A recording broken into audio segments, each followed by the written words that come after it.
መቼም ከዚህ በህይወት አትወጣም። አሁን ተራው ነው ቢሮ አይፈጠርም። ሁሉም ነገር ይቀር፣ ብቻ አንተ ደህና ሆነልኝ። እሺ ቀጠሮ እንዳለን ታውቃለህ አይደለ? አዎ አውቃለሁ። መቼ ስራት ከምትሽ እንዴት እቀራለሁ? እንዳታረፍድ። አላረፍድም። ይቆምሽ በቃ ልጅ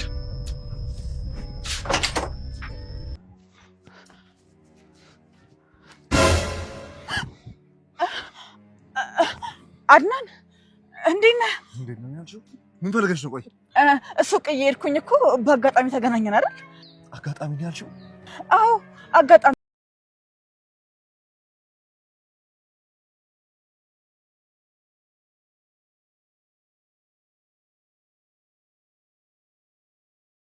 በባለፈው ክፍል አድናንን ስናየውና ስንመለከተው አኮራን። ዋው በጣም ደስ ይላል እያለ እኛ ተመልካቾች በጣም ደስ ብሎን ነበረ። ነገር ግን ዛሬ በሚያሳዝን ሁኔታ ተሸውዷል። በዚህም ሮቤል መራመድ ችሎም በተገላቢጦሽ አድናንን ፈንክቶታል ማለት ነው። ሰላም ጤና ይስጥልን ውድና የተከበራችሁ የቻናሌ ተከታታዮች እንደምናላችሁ፣ ዛሬም በአዲስ ቪዲዮ መጥቻለሁ ማለት ነው። ይህም በልዑሃና ድራማ በክፍል 24 እንግዲህ በጣም የሚያሳዝነው ነገር እና በጣም የሚያናድደው ነገር ሮቤል ያው የሸወደና እንዲሁም ብዙ ነገሮችን እያባበለ እየዋሸ ቢቆይም እንኳን በመጨረሻም ሚራ እግሩንም ሽባ አድርገውም ነበር። በዚህም መራመድ አይችልም ነበር። ነገር ግን ዛሬ በማገገም ላይ ስለሆነም እንግዲህ በጣም መራመድ እችላለሁ፣ አይዞ ሮቤል ትችላለህ በማለትም በመፍጨርጨርም እያለም እንግዲህ ብዙ ነገሮችንም ሞክሯል። በስተመጨረሻ መራመድ ችሏል። እንግዲህ አድናን በጣም ተሸውዷል ማለት ነው። በእንዝላልነት ያው ሁሉንም ነገር ለቆትም ነበር ሄደው ወደ ቤት ማለት ነው። ታዲያ በዚህም ሮቤልም ራሱን በመፍታትና እንዲሁም ነገሮችንም በማመቻቸት እሱም ከመጣ አድናን በእጄ ስር ነው በማለት እየዛተም ነበረ።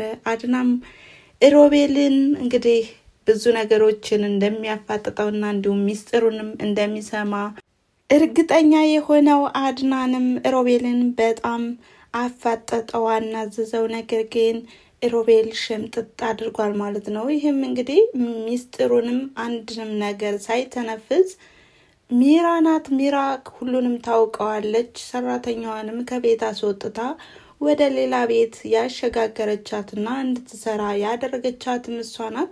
ስለዚህ ስለ ሰራተኛዋ ፈጽመሃት ጠይቀኝ፣ እኔ የማውቀው ነገር የለም በማለትም እንዲለቀውና እንዲፈታው ቢማጸናውም ነገር ግን አድናን በአሁኑ ሰዓት መውጣትና እንዲሁም ከዚህ ቦታ መልቀቅ የለብም፣ አሁን ላይ ሚራን አናዝዣትና እንዲሁም ሚስጥሩንም ካወጣች በኋላ እውነታው ከወጣና ከተገለጠ በኋላ አንተ ነጻ ትወጣለህ በማለትም ይነግረዋል ማለት ነው። ታዲያ ወዲያውኑም አድናን ወደነ ሚራ ነበር የሄደው። ሚራም ተርበተበተች፣ በጣም ደነገጠች።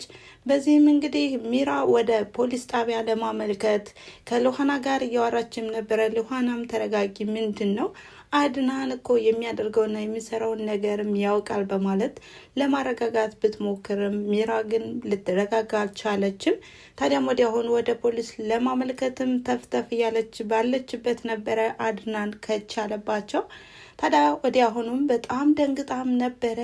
ምን ሆነ ነው የመጣው? እንዴት ነው? በቃ ሱቅ ላይ ነበር እያለችም በጣም ብዙ ነገሮችን ቀበጣጠረች። አድናንም ቆፍጠን በማለትም እፈልግሻለሁ፣ ብቻሽን ላናግርሽ ነው የምፈልገው በማለት ያናግራታል። እንግዲህ ሰራተኛዋንም የት እንደጣለቻትና እንዲሁም የት ቤት እንዳስገባቻትም ይጠይቃታል። እሷም ቢሆን ያው በወቅቱ ስለተናደርኩና እንዲሁም ስለተጣለው ከሰው ቤት አስገብቻትም ነበር፣ ከዛ በኋላ ግን አድራሻዋ ሁሉ ጠፋብኝ በማለትም ሽምጥጥ አድርጋ ትነግረዋለች። ነገር ግን ወደ ውጭ እንደሄደችና እንዲሁም ጭምጭምታን ሰምቻለሁ በማለት ለአድናን ብትነግረውም አድናንም ቢሆን ብዙ ውሸቶችን እየደራረብሽ ነው፣ ስለዚህ አንቺ ደግሞ እየዋሸሽ ነው፣ በፍጹም አላምንሽም በማለትም እየተናደድና እንዲሁም ሮቤል የታለ እያለችም እየደራረበችም እየጠየቀችውም ነበረ። ታዲያም ስለ ሰራተኛዋ ብዙ ነገሮችን ማትነግሩ ከሆነና ሚስጥሩን ማታዋጡ ከሆነ ሮቤል ወደዚህ ቤት አይመጣም በማለትም ይነግራታል። ግን ደግሞ በጣም ደንግጣለች ማለት ነው። ምክንያቱም ሮቤልን ምንም አይነት ነገር እንዳታደርገው እያለችም ስትነግረው እሱም ደግሞ ምን አገባች ስለ ሮቤል ያው በማለት ሲመልስላትም እንግዲህ ሜራም ቢሆን ብዙ ነገሮችን ነው የተናገረችው። ይሄም ወንድምህን የሆነ ነገር አድርገህ አንተ እስር ቤት እንድትገባ አልፈልግም፣ ደግሞም እኮ ሚስትህ ነኝ በማለት እያታለለችውም ነበረ። ታዲያ በዚህም ሰዓት ሚስጥር ይወጣብኛል ብላም ነበረ። ይህ ሚስጥርም ከሮቤል ጋር ስትማግጥ የነበረውንና እንዲሁም የክደትም ነገርም ያነሳብኛል በማለትም ብዙ ነገሮችንም ቀበጣጥራለች። እንግዲህ ያው ሊመታኝ ነው የሆነ ነገር ሊያደርገኝ ነው ብላም ወደ አምላኳም ስትማጸንም ነበረ። ታዲያ መሞቴም ካልቀረ መናገሬ ወሳኝ ነው በማለትም ከሮቤል ጋር ሲያደርጉ የነበረውን በሙሉ ልትዘረጋግፈው ስትልም እንግዲህ ምንድን ነው የምትቀበጣጥሪው በማለትም አፏን ይዘጋላታል። በዚህ ሚራ በጣም ደንግጣለች። አይ አላወቀም ማለት ነው በማለትም ብዙ ነገሮችን እያምሰላሰለች ባለችበት ቅጽበት ግን ሮቤል ችግር ላይ እንደሆነና እንዲሁም እንደማይለቀው ስታውቅም እሷም ደግሞ ሮቤልን አንድ ነገር እንዳታደርገው በማለትም ተማጸነችው። አድናንም ቢሆን የሮቤል ተራ ነው፣ እውነቱን የማታወጡና የማትናገሩ ከሆነ ከሮቤል ቀጣይ ያንቺም ተራ ነው፣ እወቂ ጠብቂ በማለትም ዝቶባት ነበር የወጣው ማለት ነው ወዲያውኑ። ታዲያ አድናንም ቢሆን ልኋናንም አወርቷታል። ልኋናም ቢሆን እባክን ከክፉ ነገርም አንተ እጅን መሰብሰብ አለብህ፣ ሮቤል ደግሞ ብዙ ነገሮችን ደብቋል፣ ሚስጥሩንም አይናገርም፣ እሱ ደረቅ ነገር ነው፣ ስለዚህ ክፉ ነገር ከማድረግ ወደ ኋላ ማለት አለብህ፣ እንዳትሳሳት፣ የምታደርገውን ነገርም በማስተዋል ይሆን በማለትም ታጽናናዋለች። ታዲያ በምታቅፈው ሰዓትም ወዲያውኑ ሜራ ከዚህ በፊት ሽውጥ ይዞ ወጥቷል የምትለውንም ስታስታውስ ወዲያውኑም ያገኘችው ከኪሱ ሽውጡን ነው። በዚህም በሲስተም ልኋና በማቀፍም ያንን ሽውጥ ከኪሱ ልታወጣው ችላለች ማለት ነው። ምክንያቱም በስሜት ሆኖ ሮቤልን የሆነ ነገር አድርጎት ደግሞ እሱም ወደ እስር ቤት እንዳይገባ በማለትም ስላሰበችለትና እንዲሁም ልኋና ስለ አድናን ስለሚመለከታት ማለት ነው። ታዲያ አሁን ላይም አድናን ወደ ውጭ በሚወጣበት ሰዓትም ተሸፋፍና ሚራም ትከታተለውም ስለነበር አድናንም ስላያትና እንዲሁም ጠርጥሮም ስለነበር ዘወር ሲልም ፊት ለፊት ይጋጠማሉ ማለት ነው። ሚራም ብዙ ነገሮችን ቀበጣጠረች። ሱቅ ለሄድ ነው ምንድነው ልገዛ ነው እያለችም በወቅቱ ግን አድናንም ልክ ልኳን ነበር የነገራት። ሮቤልን ለማስለቀቅ ወይም ሮቤል ያለበትን ቦታ ለማወቅ ነው አይደለ ብሎም አሁን ላይ የሚመለከትሽ የለም አትከታተኝ፣ ፊትሽን ሳታዞሪም ቀጥ ብለሽ ወደ ቤት ተመለሽ በማለትም እንድትመለስ ያደርጋታል። አድናን ወዲያውኑ እንደሸሸም ሚራም አልተመለሰችም ነበረ። ቀጥታ ወደ አድናን ነበረ የሄደችው። ታዲያ ተሰወረብኝ እያለችም በጣም በድንጋጤ ስንመለከታትም ነበረ።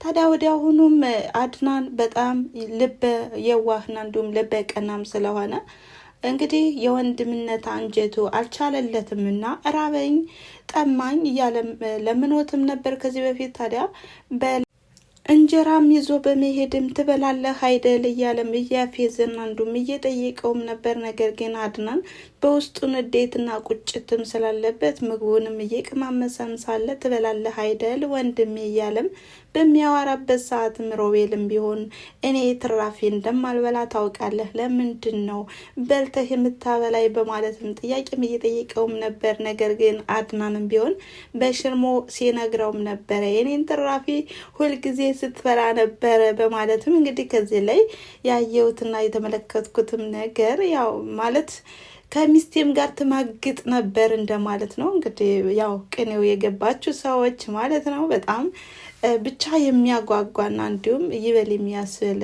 ድራማ ነው ማለት ነው። ነገር ግን አድናን በመሸወዱ በጣም ተናደናል ማለት ነው። ታዲያ ወዲያ ሆኑ ያው ምግቡንም እየበላ ሳለም አነቀኝ ትና ላይ በሚል ስበብ ሮቤል እንግዲህ ንጥሽ ሲያደርገውም ወዲያውኑ አድናንም በጣም ደንግጦ ውሃ ለማምጣት ተፍ እያለ በሚሄድበት ሰዓትም ተፍጨርጭሮ ሮቤል ተነስቷል ማለት ነው። በዚህም ሮቤልም ጠብቆ አድናንን ባገኘው ጉማጅ እንጨትም ጎርቶታል ማለት ነው። በጣም ነው የሚያሳዝነው። በሌላ በኩል ደግሞ ሉሃናም የሮቤልን ክፍል በምትፈትሽበት ሰዓትም ወደ ውጭ መሄጃ ፓስፖርትም አግኝታለች ማለት ነው።